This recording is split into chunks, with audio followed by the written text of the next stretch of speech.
Hello ma'am, hello. स्वागत है आपका बॉलीवुड स्पाई में। थैंक यू सो सबसे पहले मच। आपको साल की ढेर सारी बधाइयाँ। आपको भी ढेर ढेर ढेर सारी बधाइयाँ। और 2025 आप सबके लिए, हम सबके लिए बहुत ही मंगलमय रहे और बहुत ही खुशहाल रहे। हम सबकी सेहत अच्छी रहे, हम सब अच्छा अच्छा काम करें, अच्छे विचार रखें और खुश रहें। Okay, thank you so much ma'am. But अभी हमने देखा कि आप काफ़ी इमोशनल सीन जो है वो करके आई, तो क्या ये पूरा सिनेरियो था? हाँ, मतलब अभी क्या, मतलब विद्या के तो हमेशा इमोशनल सीन्स ही होते हैं बहुत सारे, क्योंकि वो माँ है, एक ममता का स्रोत है। और कोई भी परेशानी कुछ भी होता है तो उसको बहुत ही इफ़ेक्ट करता है। और यहाँ पर एक बहुत ही बड़ा, बहुत ही क्या दर्दनाक इंसिडेंट मैं कहूँगी हो गया उसके साथ, कि उसने गलती से अभीर की गाड़ी को टक्कर मार दिया, उसकी बाइक को। और ये सब जानबूझ के नहीं हुआ है, लेकिन ऐसा व्यतीत होता है गोइंकास को या अभीरा को कि जानबूझ के किया है, बिकॉज़ उससे पहले भी कुछ चीज़ें ऐसी हुई हैं, इंसिडेंट्स हुई हैं जहाँ पर उसने अभीर के खिलाफ बातें बोली हैं, इन टर्म्स ऑफ कि अभीर को थप्पड़ मारा है, क्योंकि उसे लगा कि अभीर जो है हमारी घर की लड़कियों के साथ खिलवाड़ कर रहा है, उनसे बदतमीज़ी कर रहा है, उनका फ़ायदा उठा रहा है। तो वो चीज़ें, कुछ इंसिडेंट्स ऐसे हुए थे जिसकी वजह से विद्या को ऐसा लगा। और बाद में जब उसे पता चला कि ऐसा नहीं है तो वो बहुत शर्मिंदा भी हुई है। उसने मासा को बोला है, अरमान को बोला है कि मैं जाकर माफ़ी माँगूँगी अभीर से। और वो इस समय माफ़ी माँगने जा रही होती है, बोलती है कि मैं मंदिर जाऊँगी, उसके बाद अभीर से माफ़ी माँगूँगी और सब ठीक हो जाएगा दोनों परिवारों के बीच में। लेकिन उससे पहले कि ये हो जाता है इंसिडेंट, वो उसकी गाड़ी के आगे आ जाता है। और सबको अपैरेंटली जब अब खुलासा हो गया है कि विद्या ने ही किया है, सबूत मिल गए हैं, अभीरा को पता चल गया है, गोइंकास को पता चल गया है, तो यहाँ पर वो अभीरा को बोलती कि मैंने जानबूझ के नहीं किया, गलती से मुझसे हो गया, मेरा यकीन मानो। और वहाँ पर मनीष जी आके बोलते हैं कि आपको तो हम जेल करवाएंगे, एफआईआर करवाएंगे, दर्ज करवाएंगे, क्योंकि आपने ये सब किया है। और मैं बोलती मैंने जानबूझ के नहीं किया, तो बोलते जानबूझ के ही किया है आपने। आप चाहती थी कि वो तकलीफ से गुजरे और आप चाहती थी कि उसके साथ ऐसा कुछ हो। तो यहाँ पर वो अपने आप को एक्सप्लेन नहीं कर पाती है और उसको एक सदमा लगता है कि कैसे कोई समझ क्यों नहीं पा रहे हैं ये लोग, और वहाँ फेंट हो जाती है। और यहाँ जो हमने अभी सीन आपने देखा, जो हमने दर्शाया, वो ये था कि डॉक्टर आती है, लेकिन उसको होश आता है और वो जाके बताना चाहती है, लेकिन अरमान जो है, क्योंकि उसका बेटा है, प्रोटेक्टिव है, वो बोलता है आप कहीं नहीं जाएंगी माँ आप।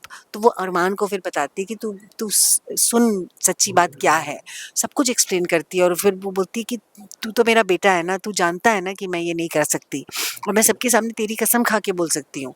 और मैंने इसलिए नहीं बोला था क्योंकि मैं नहीं चाहती हूँ कि इस सच की वजह से तेरा और अबीरा का रिश्ता जो है वो फिर से टूट जाए, तुम लोग जो नज़दीक आ रहे हो वो दूरी और बढ़ जाए, ये मैं नहीं चाहती हूँ। और इसीलिए मैं चुप रही, मैंने किसी को नहीं बताया। लेकिन अब ये सब कुछ आ गया है, तो यहीं पर यही इमोशनल सीन है फॉर अ मदर एंड सन। और दूसरी जगह पर माधव और मासा है। माधव एक इंस्पेक्टर है, he is a police inspector, तो उनकी जो ड्यूटी है वो एक अलग किस्म की है। और यहाँ पर वो अपनी प्रोफेशनल ड्यूटी में और अपनी पर्सनल लाइफ में, मतलब अपनी बीवी के प्रति जो उनकी उनकी जिम्मेदारी है और अपने काम के प्रति जो जिम्मेदारी है, उसके बीच में अटक चुके हैं, वो संतुलन नहीं बना पा रहे हैं। तो वो एक डिलेमा अलग चल रहा है। So this is what the whole scene is, and another dilemma I think is for Armaan also, कि वो अब क्या करे, कैसे चीज़ों को सुलझाए। तो ये सब है। तो विद्या का जो द्वंद है और जो इमोशनल, जो आंसू बह रहे हैं, जिस जिस सिचुएशन से वो जूझ रही है, वो बहुत ही, अभी बहुत ही इमोशनल है। मैम, अभी आपने थोड़ी देर पहले कहा कि इन सब के बीच में अबीरा और अरमान जो है वो फंस चुके हैं, क्योंकि वो पास आने वाले थे लेकिन फिर वो दूर जा रहे। हाँ। तो विद्या अब इन सारी चीज़ों को कैसे समेटेगी और वापस उन दोनों को कैसे वेल, लेके विद्या आएगी? को तो यही लगा था कि अगर मैं ये सच इन सबको ना बताऊं, और इस सच के आने से, सामने आने से, अगर अभीरा और अरमान के बीच की दूरियां और बढ़ जाएंगी, या जो जितने वो करीब आ रहे वो नहीं आ पाएंगे, तो इसीलिए इस समय यही बेहतर होगा कि मैं ये सच किसी को ना बताऊं। उसने तो अपने तरीके से सही चीज़ की थी। ये सब सिचुएशनल है, वो कहीं पर गलत नहीं है। वो जाके सॉरी बोलना चाहती थी, वो जाके अबीर की मदद करना चाहती थी जब एक्सीडेंट से वो गिरा था। और वो इनफैक्ट वो फ़ोन करने वाली थी अस्पताल में, उसका फ़ोन नहीं मिला, चीज़ें हो जाती हैं ना, सर्कमस्टेंसेस क्रिएट हो जाते हैं, तो ऐसा हो गया कि उसको फ़ोन नहीं मिला, वो घबरा गई, उसको समझ में नहीं आया क्या करे। पुलिस का सायरन सुना, वो इतनी डर गई कि वो वहाँ से चली गई। फिर उस अपने आप को कोसने लगी कि मैं ऐसे कैसे किसी को छोड़ सकती हूँ। फिर वो अबीर के पास आई कॉन्सर्ट में, तो वो सारा प्रयास कर रही थी कि कैसे वो चीज़ों को सुधारे। लेकिन फिर उसे लगता है कि फिर उसे एहसास हुआ अबीर और अरमान को देखकर अस्पताल में कि अगर मैं ये चीज़ों सुधारने की कोशिश करूँगी, शायद मैं सुधारने के चक्कर में और ना बिगाड़ दूँ। तो अभी तो उसको पता नहीं है, उसका द्वंद अभी भी उसको ये लगता है कि वो चीज़ें सुधारने की कोशिश कर सकती है। लेकिन अब क्योंकि सच बाहर आ गया है, अबीरा ने जैसे रिएक्ट किया है, गोयनकास ने जैसे रिएक्ट किया है, उसको अंदेशा हो गया है कि अब शायद और भी बदतर हो जाएँगी चीज़ें उन दोनों के बीच में। तो अभी तो कुछ उसकी सुध-बुध खो चुकी है, तो अभी समझ नहीं आ रहा है उसे कुछ। लेट्स सी आगे क्या होता है। मैम, इंडियन ऑडियंस जो है ये रिश्ता के अलावा रियलिटी शो भी बहुत ज़्यादा पसंद करते हाँ हैं। जी। तो आपकी क्या टेक है रियलिटी शो को लेकर?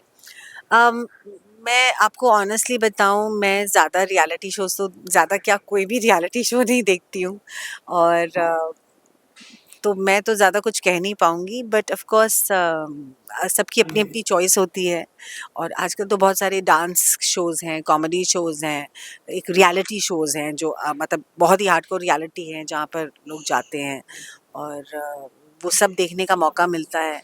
वहाँ पर आप लोगों को मेरे ख़्याल से एक एक्टर को आप उसके किरदार के रूप में नहीं, भाई उसी के अपने किरदार के रूप में आप देख सकते हैं। ये सारा मौका दर्शकों को मिलता है जानने का, देखने का, समझने का उस एक्टर को। तो ये अलग है, लेकिन फैंटेसी क्रिएट करना, फ़िक्शन क्रिएट करना, एंटरटेनमेंट एक अलग तरीके से कहानी के तौर पे देना, जैसा हम लोग अभी यहाँ टेलीविज़न के माध्यम से सीरियल्स के माध्यम से करते हैं, वो एक अलग किस्म का प्लेटफ़ॉर्म है। तो अभी तो मैं किसी रियलिटी शो से तो नहीं जुड़ी हूँ। मैं अभी फ़िक्शनल टेलीविज़न सीरीज़ से ही जुड़ी हूँ, या फिर वेब हो या फिर फ़िल्म्स हो।